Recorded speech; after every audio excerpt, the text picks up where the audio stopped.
Bom, hoje é segunda-feira, a semana está só começando e é dia de cobrar os nossos políticos. O que eles estão votando ou discutindo na semana? O que você precisa saber? Nós vamos te contar.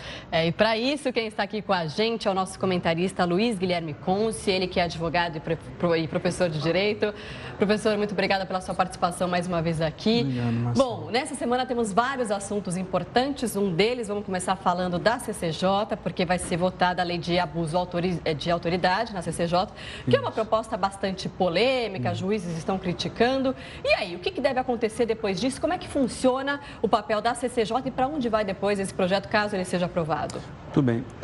A CCJ, ela é um fragmento do processo legislativo. Nela é onde se discute se a proposta de lei, se o projeto de lei ou a proposta de emenda estão de acordo com a Constituição. Ou seja, não é uma análise de fundo, não se analisa os resultados da lei, simplesmente se é ou não constitucional o projeto. Todo projeto de lei passa pela CCJ, seja da Câmara, seja do Senado. No caso do projeto de lei, né, de abuso de autoridade, esgotada passado, né, aprovado o parecer na CCJ, vai para uma comissão especial e depois ao plenário. Essa é uma lei, como você disse, bastante conturbada, porque há muita divergência quanto aos efeitos dela entre o parlamento e algumas instituições, especialmente o Ministério Público e a magistratura. Porque um dos pontos, ele pode, o acusado pode até... ser preso também, né? Não, ele pode acusar de acordo com a interpretação do juiz, né? Ele pode abrir um processo contra o juiz por conta disso, né? Exatamente. No relatório do senador Requião, ele explica bastante bem as mudanças que foram sendo feitas, especialmente o que a gente tem que chamar de crime de hermenêutica, o crime de interpretação. Houve um acordo no projeto para que se reduzissem as possibilidades de sanção àqueles que interpretam de forma diferente o direito. A questão, no fundo, tem que haver um controle da ação, mas os limites do controle é de onde está a discussão. O Procurador-Geral da República, né, também ofereceu uma proposta e há um certo acordo já para discussão e votação na CCJ. Agora, sobre o percurso, né, que esse projeto deve fazer. Então, ele é analisado e votado na comissão especial e depois é votado no plenário na quarta-feira. Depois, se aprovado, ele segue para o Senado até chegar à mesa do presidente Temer? A lei de abuso de autoridade, o projeto de lei está no Senado. Já está lá. E vai para a comissão e vai ter o trâmite normal. Ele não vai, a urgência, na verdade, está lá no projeto de lei da reforma trabalhista, né? Então, para o projeto de lei de abuso, a tramitação tem sido regular. Afinal, semana passada foi feita a leitura, houve vista e amanhã, provavelmente, a CCJ deve analisar o relatório, o parecer do senador Requião. Bom, outro ponto também é a reforma trabalhista. Na semana passada, o governo, a base aliada, fez uma manobra, conseguiu aprovar no dia seguinte o regime de urgência para a tramitação da reforma trabalhista. Isso significa o que na prática? Na terça-feira, portanto, amanhã, já deve ir para a comissão especial. Exatamente. E aí? E aí que na comissão há uma brevidade na análise do tema, da temática envolvida, para que se acelere o processo. O pedido de urgência, ele funciona para mais ou menos como uma cooperação entre o Executivo e o Legislativo.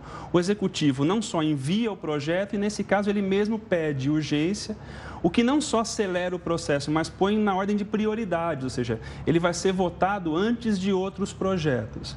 Em síntese, o que o governo quer é aprovar muito rapidamente a reforma trabalhista e, para isso, a semana passada usou de uma estratégia que é lícita, né? Ou seja, o parlamento tem que decidir se ele vai ou não aceitar o pedido de urgência. Há muita discussão sobre isso. Sim, houve até uma reivindicação pela base da oposição, né? Exato. Que falaram, o Maia está fazendo a mesma coisa que o Cunha fazia. Isso. Agora, a dúvida é, né? Eles apresentaram um requerimento, não conseguiram aprovar, apresentaram de novo, aprovaram. Por quanto tempo eles poderiam apresentar o requerimento até aprovar? Em tese, não há limitações para isso, porque quem deve dizer a velocidade do projeto é o próprio parlamento.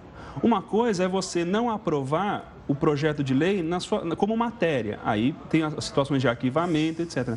Agora, a tramitação, ela tem que ser decidida pelo próprio parlamento.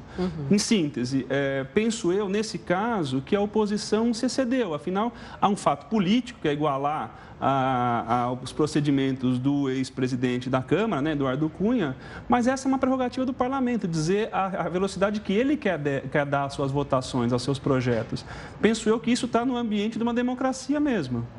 O professor, mas assim, claro, é uma questão legal, o procedimento é legal, né, que foi feito, mas eles acusam de querer aprovar reformas que são tão essenciais e importantes como a trabalhista, a Previdência, claro que tem um outro trâmite, mas eles acusam de querer aprovar a toque de caixa, também tem essa questão, né? Então, aí nós entramos no tema da legitimidade democrática, que em democracias sedimentadas, o tempo é importante também para que haja uma discussão, não só no ambiente das instituições estatais, nesse caso do parlamento, mas também que a sociedade entenda o processo e participe, né? No campo da legitimidade, realmente, na minha opinião, o governo exagera na velocidade que quer dar.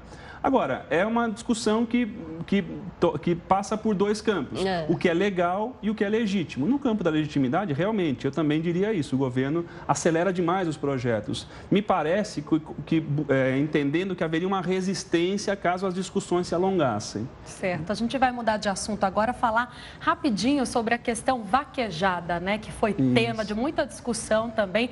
Gente que defende os direitos dos animais e gente que defende a vaquejada como quase que um patrimônio histórico e cultural do povo nordestino, né? Agora, fora isso, o STF já considerou inconstitucional.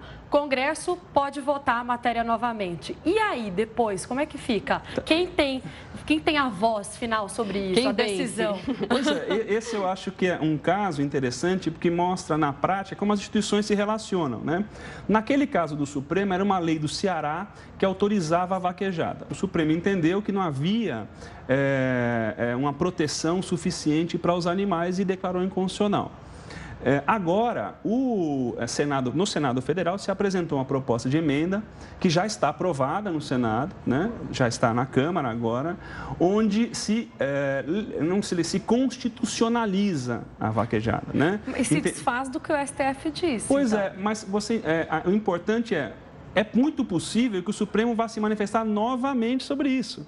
Porque aprovada a emenda, nada impede que por exemplo, um partido ou com um representante no Congresso ou quantos leve a matéria novamente ao Supremo. Ou seja, o Supremo vai se manifestar provavelmente diferente novamente sobre isso. Nós dizemos no campo de direito constitucional, né, para sintetizar um pouco para o leigo, que isso é mais ou menos como o terceiro tempo no jogo de futebol. Mas né? Aí vira uma guerra jurídica, né? Isso. Então, tem o primeiro e o segundo tempo, o terceiro tempo é lá no Supremo. E pode acontecer do Supremo, imaginem, declarar inconstitucional. Então, espero que não, né? Não, tá certo, então. É um assunto ainda que vai render muita polêmica, não está nada definido, nada certo ainda. A gente conversou com o Luiz Guilherme Conce, que é advogado e professor de Direito da PUC de São Paulo, todas as segundas-feiras, esclarecendo o que vai acontecer na agenda política da semana no Congresso Nacional. Obrigada pela sua participação. Obrigada pela participação.